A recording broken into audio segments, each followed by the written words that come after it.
Salamat, Sir Bad. Okay na tayo dito kay Sir Bad. Okay, ito punta naman natin itong update sa kulungan ni Marcoleta, mga kakabsat. Mukhang nagrereklamo, wala daw aircon.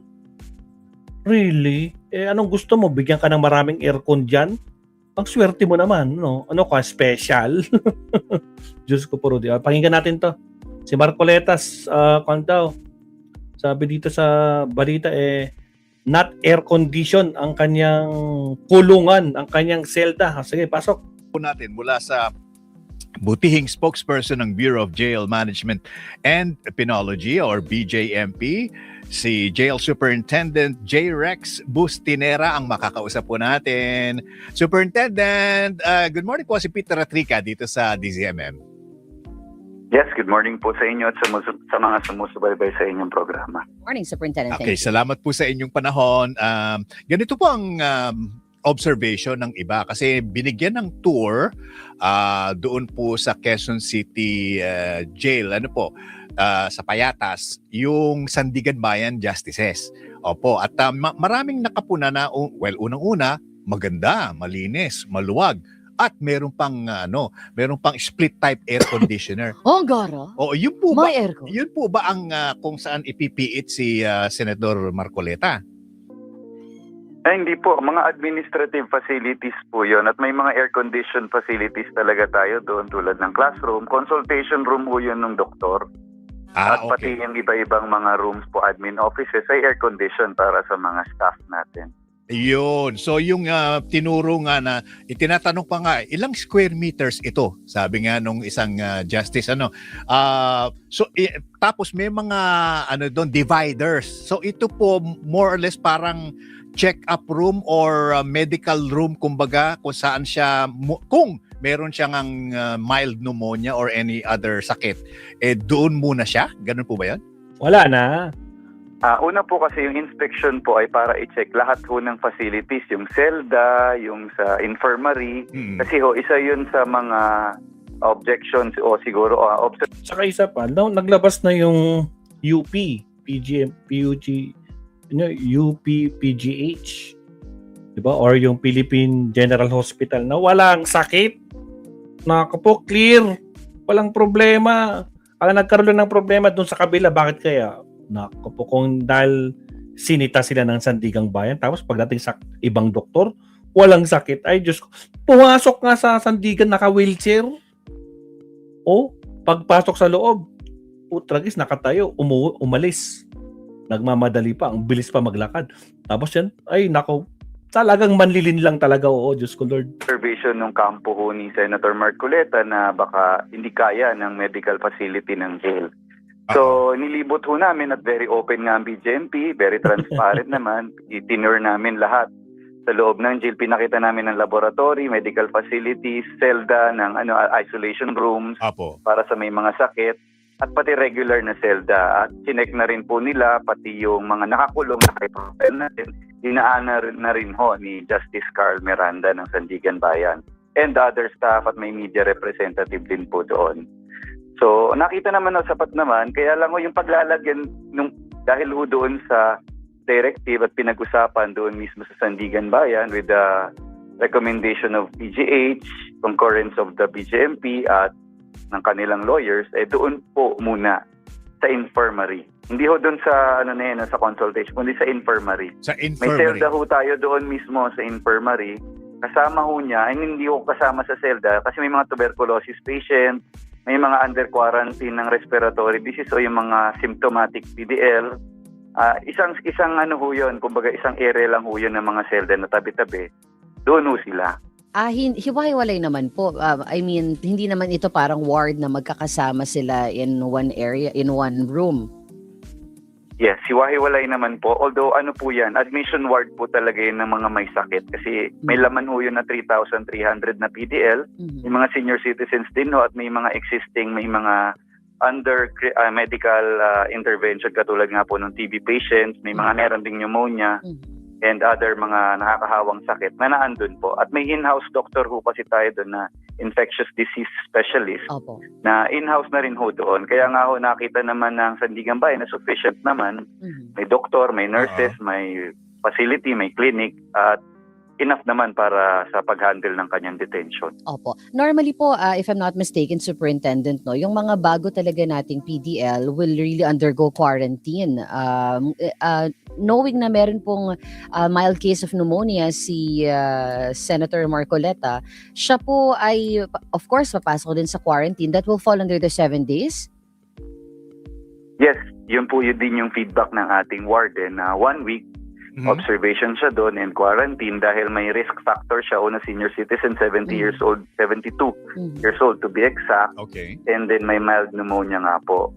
So with the rising cases of COVID din in Quezon City, may mga symptoms.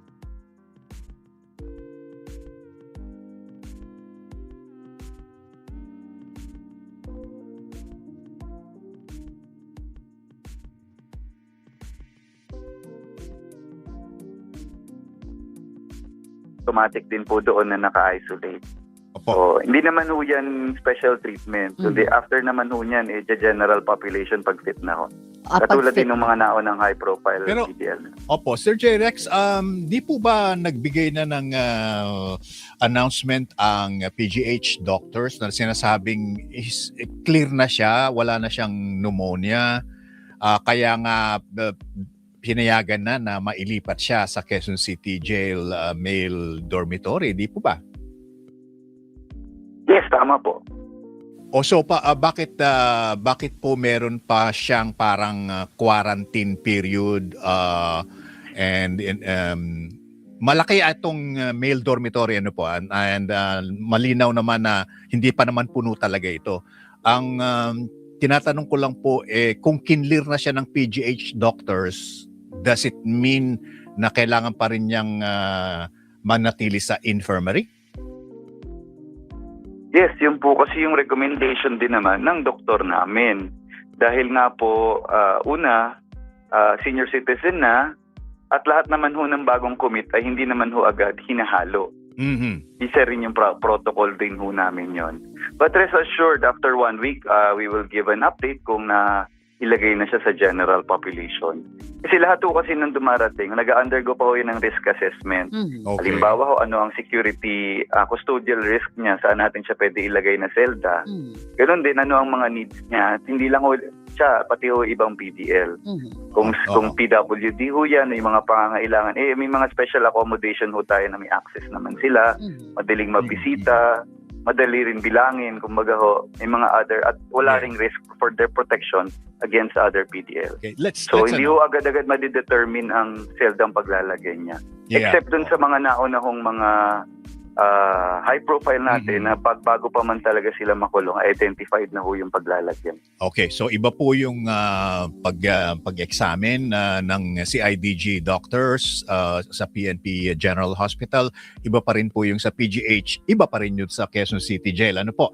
So, tanungin ko po ngayon, pag siya ay binigyan na ng clearance, pakilarawan po sa amin because we were really in the dark kung ano mga mangyayari dito. Saan siya, siyempre, I suppose, mag-isa lang siya sa cell, di po ba? Gaano kalaki yung cell na ito at ano ang mga human comfort kung meron man na mga appliances na nandyan? Dear Ma, Pa, I always want the best for both of you. Magulat na lang tayo, baka may rep. Po pag dinala na po siya sa general population, hindi ho pwede mag-isa doon dahil ang disenyo ho nga nito ay pang 10 PDL. Okay. May makakasama ho siya doon, definitely. Katulad din ho nitong former senator na nauna, Opo. and then isang senator pa at mga matataas na opisyal na nasangkot sa flood control. Opo. So, lahat ho sila, hindi ho pwede ang single occupancy dahil special treatment ho yun. Okay. Makakasama ho. 50 square meters ang selda.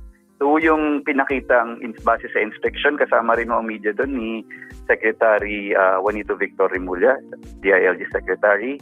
Yan din ho yung, kung nakita ho, nadaanan ng Sandigan Bayang Justices at nakita rin naman ho nila. Sir Leonardo, So shout isang out. selda ho, pang 10, may 5 double deck, 2 Limang double deck. palikuran, 2 ventilador. Okay. Tagusan naman ho ang hangin yan. May Tabi-tabi ho ang electric selda. fan. Tabi-tabi at harapan ng selda. May pasilyo sa gitna. You said Parang 50, basic jail design. Ho. 50 square meters, so mga 7 by 7 po yan. 7 meters by 7 meters. Ano po, mga ganon? Yes, around that. Ang standard ho kasi natin sa ating rules ay 4.7 square meters of living space Mm. inside the cell per person. And 10 PDLs inside. Yes, Okay. 10 PDL inside. At ganun din ho Oo. sa lahat ng 3,300 na yan. Nakadistribute ho sila doon per cell block o per floor. Isasama po ba siya? Makakasama ba niya sina Senator Jinggoy at former Senator Bong? In one cell. Hindi po, definitely. Kaya dahil iba-iba ho ang schedule, napupunuan ho, first come, first serve ho kasi so, may mga nadala na din. Doon naman nilalagay sa mga bakanteng selda.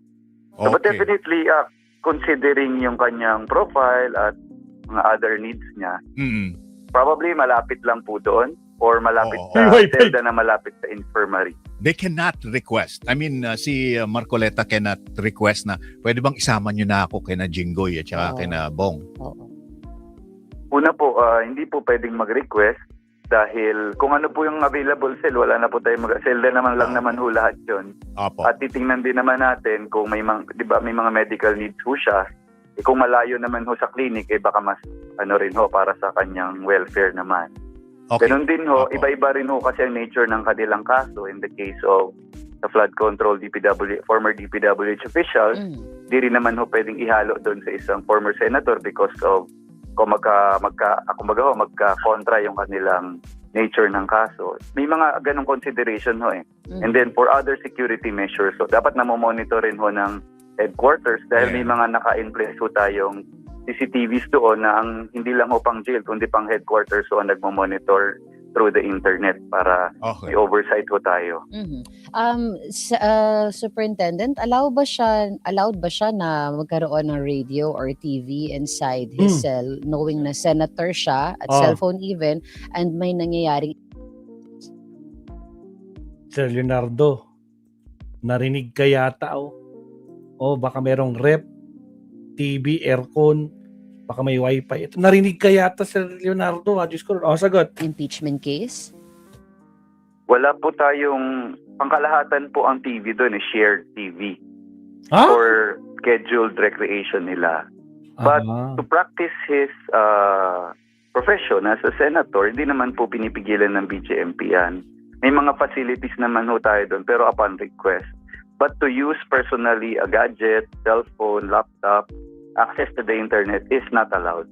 Okay, so meron ceiling fan at least, ano po? Walang aircon. Yes, 2 ceiling fan po dahil wala rin pong saksakan sa Oo. loob ng selda. Oo. Kasi ang disenyo ho yung built-in na ho lahat para hindi ho pwede mag-improvise ng mga electronic, Oo. mga other appliances ang PDL. Okay. So definitely walang cellphone. Pero yun po mismo dun sa 50 square meter na yun, nandun na po ang restroom sa loob. Yes. Tama po, nandun na rin ang restroom at shower room. Hindi nga lang po siya enclosed until around breast level lang siya Ayun. para nakikita Parang pa rin ito po yun ng duty Ayun. kapag iniikutan. Okay. Siyempre, meron namang exhaust fan doon. Oo. At konting privacy pa rin. Ayan, Sige okay. po. Maraming Superintendent, salamat po. sa panahon po. Thank you for your patience sa lahat ng aming mga tanong, Superintendent. Salamat. Parang ito yata yun Kasi ganito yung selda nila, Mike Defensor, mga absat. Ito. Pinakita nila ito. Sir Leonardo, ang selda ni Defensor at Marcoleta, sila rin ang maglilinis niyan. Magbubunot at sa kubeta araw. Grabe naman si Wilfredo Garrido. Ayan Ito daw ang magiging selda. May sariling CR naman, no? Kaso nga lang, sila din yung maglilinis niyan. Ay, Diyos ko po, Rudy. Diba? Saan ka pa? My goodness. Again, guys, sa mga bagong pasok, shoutout sa inyo. Siyempre, nandyan si Jiborn Canlas, shoutout. Sir Leonardo, shoutout at ulit. Ano yan? Yan ang magiging kulungan ni Marcoleta at walang aircon. Ay, Diyos ko po, Rudy. Dapat lang. Diba? Hindi pwedeng special treatment. Nako po. Siya. Next topic ulit tayo. Punta naman natin sa attorney Rene Bueno. Meron siyang update. Here we go. Countdown tayo in 30 seconds.